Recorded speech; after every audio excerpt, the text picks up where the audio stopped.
Bangijin halitta za ya share kwalla, bangijin halitta za ya share kwalla.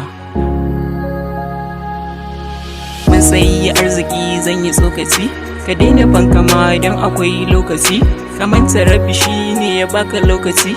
an yi wasu kafin kai tsawon lokaci, in yau kai ne gobe wani ke lokaci, taimako ya wuya a wannan lokaci, sai ka tara dukiya kai ɗai zaka ci,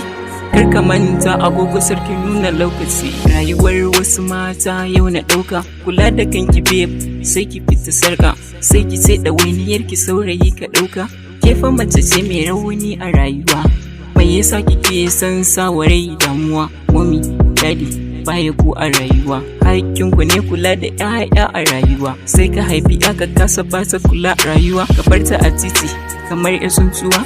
kuma anan aikuna da naku damuwa, sai ta rayuwa ku zama garkuwa, ku cire imuwa kar ku ba su damuwa, kula da tarbiyya na tagare su garkuwa, ku bincika samari suwa suke zuwa, kula da ci da shanata babu nawa,